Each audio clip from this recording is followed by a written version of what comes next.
Isn't it strange how long it takes to learn a language, yet how quickly we can forget it?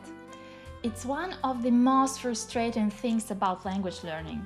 Spend months or even years mastering it, only to feel it slipping away after a short break. But here's the good news: forgetting is not inevitable. Your brain is designed to retain what it sees as valuable, and with the right strategies, you can train it to hold on to your language skills for life. Let's dive into how you can make that happen. Your brain is actually designed to forget. It filters out information that is considered unnecessary to avoid mental clutter. The way it decides what to keep and what to discard is actually quite simple.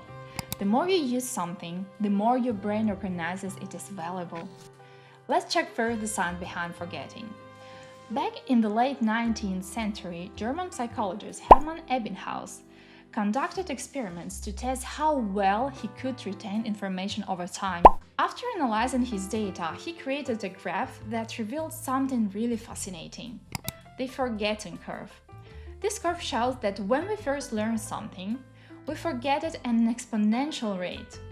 In other words, the majority of information fades within the first few days, and then the rate of forgetting gradually slows down. In a learning context, this means that without reinforcement, we lose about 90% of what we've learned within a month.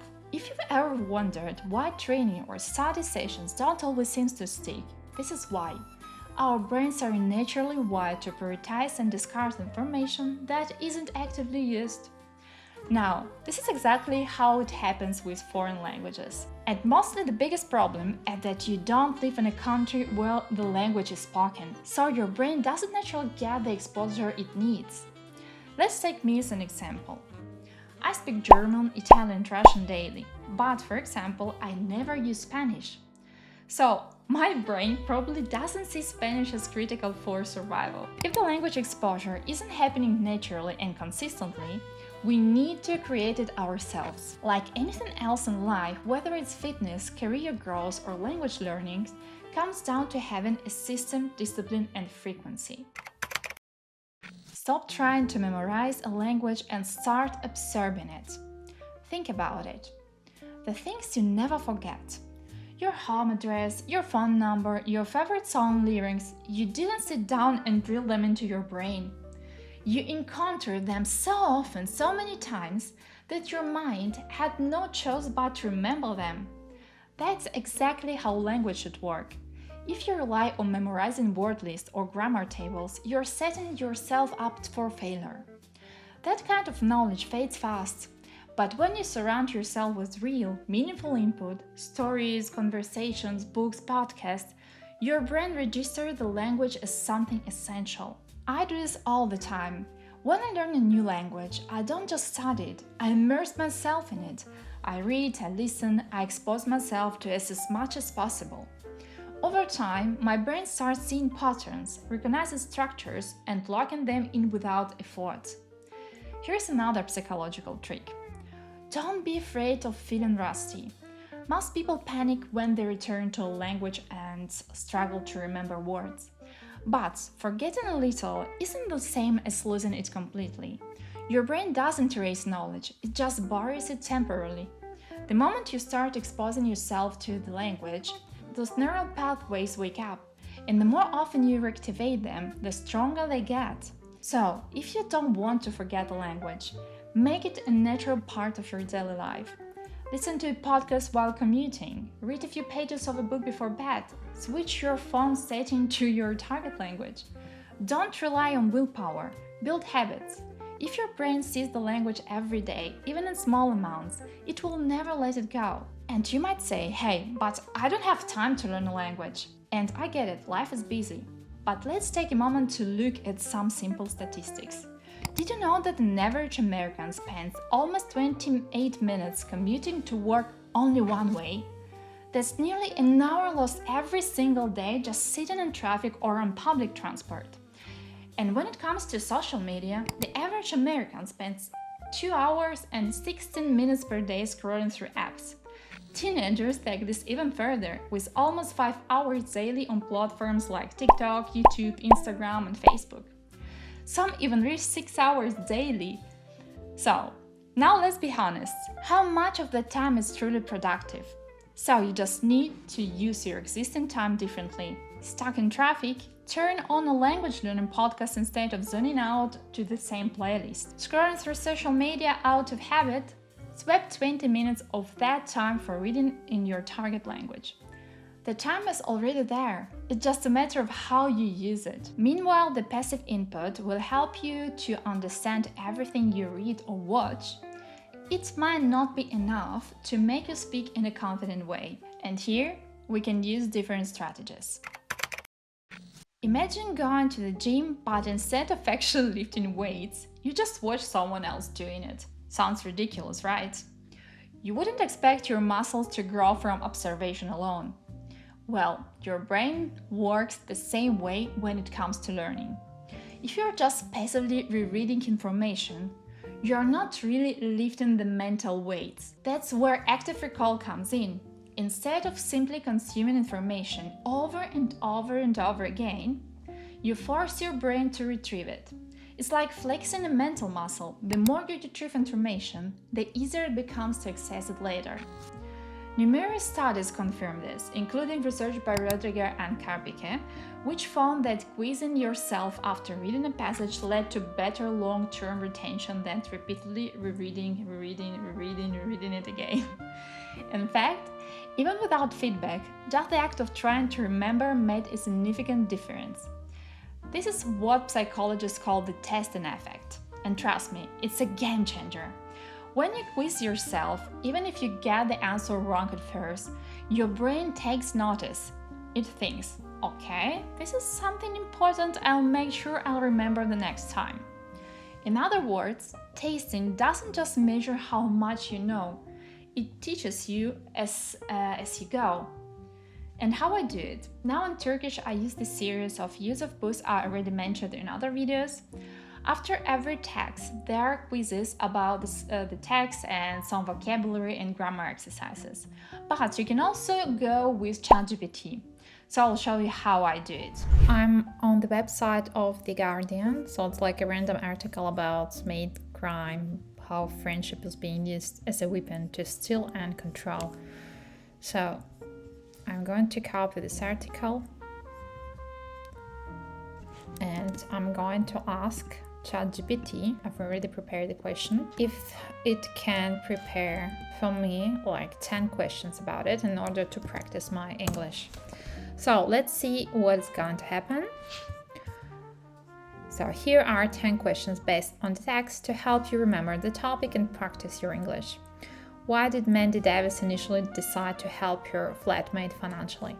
And so I'm going to respond. I can also respond directly to ChatGPT and it's going to correct my pronunciation or my grammar mistakes and so on. A lot of people hesitate to speak in a foreign language because they are afraid of making mistakes. But here's the truth.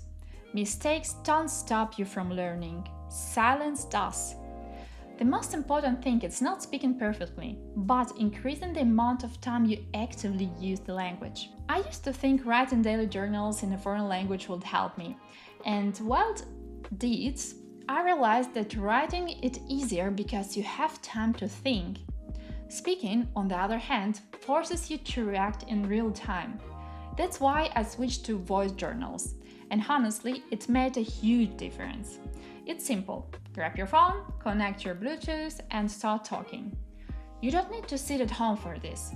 You can do it while driving, walking, or even cooking. Just describe what you're doing. I'm heading to the store. The weather is nice today. Oh, I need garlic for this recipe. Where's my knife? At first, it might feel awkward, but that's exactly why it works. Speaking out loud pushes your brain to form sentences quickly, just like in real conversation. And over time, it gets easier. I also use this technique when learning German. I would comment on YouTube videos out loud, reacting as if I were having a conversation. Oh, that's such an interesting idea. I don't think most people are this open-minded as you, blah blah blah. But there's an even easier way to practice, talking to AI. Hey ChatGPT, how are you today? Hey, I'm doing great. Thanks for asking. How about you? Busy with work? Or do you have some time to breathe today? How do you know it? That I was so busy at work. Haha, I had a feeling. You're always juggling a million things. Consulting, the hotel, finding new hires. It wouldn't be surprising if you barely had a break today. Was it one of those non-stop days? Or did you manage to squeeze in a moment to breathe? You can speak to ChatGPT in any language, at any time. Is it 100 perfect? No, but our goal isn't perfection, it's practice. If you have a tool that allows you to engage with the language whenever you want, why not use it? The biggest mistake in language learning isn't speaking incorrectly. It's not speaking at all. So just start talking, your brain will catch it up. In today's connected world, saying I don't have the opportunity to practice with native speakers is one of the biggest excuses. Trust me, I used to tell it to myself. But the truth is, there are countless ways to practice, many of them free or affordable. I recently discovered HelloTalk and I had no idea how useful it could be. It's a simple but brilliant concept. You find a language partner who is learning your native language, and in exchange, they help you with theirs. One day you practice, for example, in their language, and the next they practice in your. It's not just about language, it's about connection. You get to talk about everyday things like work culture, food habits, or local holidays, and along the way, you gain a deeper understanding of their world. And of course, you already know I'm a big fan of italki. It's been my go-to platform for structured learning.